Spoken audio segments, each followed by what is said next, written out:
오후가 되어서 다시 환기시키는 의미에서 말씀드리겠습니다. 박성재 법무부 장관이 오늘도 상임위에 출석하지 않았습니다. 법사위 위원회 한 사람으로서 강력하게 유감의 뜻을 표합니다.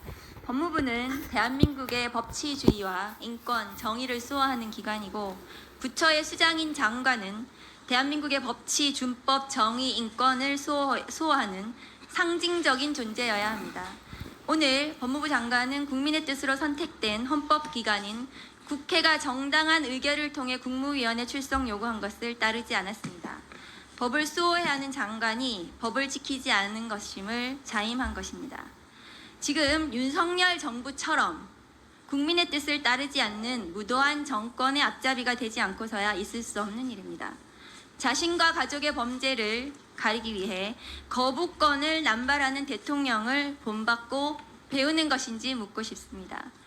법무부는 최근 조국혁신당에서 검찰개혁과 관련된 수사기소 분리를 추진하는 법안, 개혁입법들에 관한 토론회에도 저희가 참석 요청을 했지만 현안이 많다는 이유로 참석을 하지 않았습니다.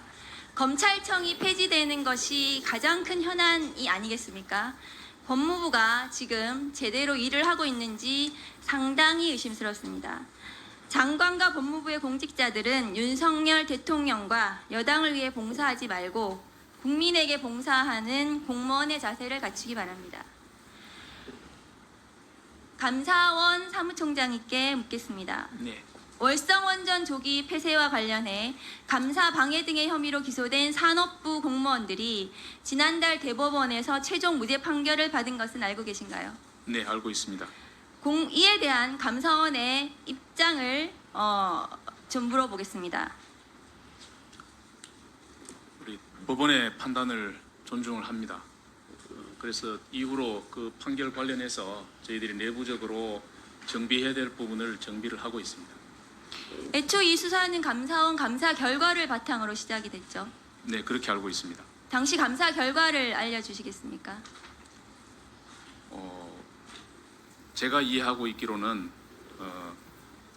우리 산자위에서 감사원의 감사 청구가 됐고 감사 요구가 됐습니다. 국회 감사 요구가 됐고 요구했던 거는 그 경제성 평가가 원전에 대한 그 월성 1호기에 대한 그 경제성 평가가 왜곡이 돼 있는지 여부를 확인해 달라 그랬고 감사원에서 감사를 해보니까 이거는 정상적인 과정이 아니었다 해서 그 결과를 낸 것이 저희 감사 결과입니다. 이 월성 원전 사건 수사는 윤석열 대통령이 검찰총장 시절에 자신의 정치를 선언하는 계기가 되는 사건이었습니다. 이 사건으로 감사원의 그 감사를 결과를 바탕으로 한 수사로 많은 그 공무원들이 대법원에서 무죄 확정을 받기까지 너무나 고통을 받았습니다. 당시 감사 결과는 당사자를 특정하지도 않은 채 문서도 없이 말로 자료 제출을 요구해놓고 공무원들이 이에 응하지 않았다는 이유로 감사 방해로 몰아붙인 감사원이 오히려 불법 행위를 한 것이 아닙니까? 저희들이 불법 행위를 한 것은 아닙니다. 지금 법원에서는 이제 그 공무원들이 자료 삭제한 공무원들이 형사벌까지 받을 정도는 아니다 이렇게 판단하신 걸로 알고 있고 또 그 어떤 자료 삭제 행위 자체는 있었기 때문에 더군다나 한밤중에 감사가 시작되기 전에 그 휴일에 한밤중에 들어가서 자료를 삭제한 행위는 그거는 저희들이 감사원에서 징계를 받을 정도의 그 잘못은 충분히 된다 이제 그렇게 저희들은 판단하고 있습니다. 그 대법원 판결 읽어보셨어요? 네, 읽어봤습니다. 이 당시 대법원 판결에 의하면 당시 감사원 감사 결과와 그에 따른 검찰 수사가 모두 윤석열 전 검찰총장의 정치적 의도를 가진 짜맞추기 감사와 수사였다는 것을 방증하고 있습니다. 판결문을 잘 보시면 어떻게 생각하십니까? 그 부분에 대해서는 좀 동의하기 어렵습니다. 대법원 무죄 판결이 나온 만큼 당시 감사를 주도했던 유병호 현 감사위원을 비롯한 관련자에 대한 징계 조치가 필요하다고 생각하는데 어떻게 생각하십니까?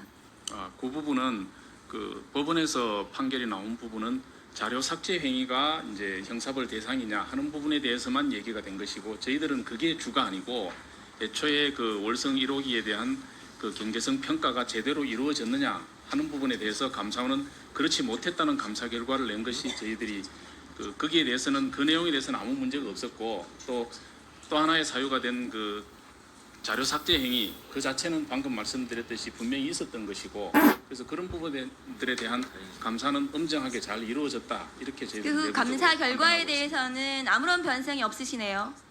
지금 그 억울하게 수사와 재판을 받은 산업부 공무원들은 부부가 암 투병을 하고 있고 몇몇은 해임까지 됐습니다. 여러 사람의 인생을 망쳐버렸다고 저는 생각하는데요. 감사원 감사로 시작이 됐습니다. 공식적으로 사과하고 책임을 져야 된다고 생각하는데 어떻게 생각하시나요? 방금 말씀드렸듯이 저희들의 감사는 정당하고 엄정하게 이루어졌기 때문에 그 부분에 대해서 저희가 사과할 일은 아니라고 생각합니다. 그 앞으로 이런 감사 계속 하시겠네요. 방금 말씀드렸듯이 이제 대법원에서 좀 저희 감사 절차에 대해서 지적하신 부분에 대해서는 저희들이 앞으로 더 개선해 나가는 작업을 지금 이미 하고 있습니다. 그 유병호 감사위원에 대해서는 현재 참여연대 등에 의해서 최 원장, 김 감사위원, 최 사무차장과 함께 전현희 전 국민권익위원장 감사 과정에서 공문서 위 변조 등 혐의로 함께 공수처에 고발된 상태입니다. 그러니까 수사 대상자인 거죠. 이 수사 결과에 따라서 직무 수행에 큰 차질이 빚을 것으로 보입니다. 인사 조치가 필요하다고 생각하지 않습니까? 그 부분에 대해서는 어떤 개인 비리나 이런 거에 의해서 지금 수사를 받는 것이 아니고 감사 업무를 처리한 부분에 대해서 시각이 달라서 내지는 어떤 오해로 지금 수사를 받고 있는 것이기 때문에 현재 상태로 그것이 무슨 오해입니까? 저희가 그것을 지금 그거에 대해서 징계나 이런 검토하고 있지는 않습니다. 이 정부 들어서 정치 표적 감사로 인해서 감사원에 대한 국민적 신뢰가 바닥을 치고 있다는 의견이 지배적이에요. 이에 대해서 지금 권익위의 김건희 여사 명품백 사건도 그렇고 권익위와 감사원이 어떻게 국민들에게 제대로 봉사할 것인가, 국민 신뢰를 회복할 것인가에 대해서 생각하고 성찰해야 된다고 생각합니다. 사무총장님 이에 대해서 답변하세요. 지금 그 감사원의 어떤 그 외부적인 시각, 우려 그 문제에 대해서는 저희들도 돌아볼 부분을 돌아보고 하겠지만 또 저희들이 해나가야 될 저희들한테 주어진 임무에 대해서는 어떤 저희들 중심을 잡고 열심히 해나가겠다는 말씀드립니다. 유병호 감사위원에 대해서는 잘 검토하셔서 인사 조치하시기 바랍니다. 이상입니다.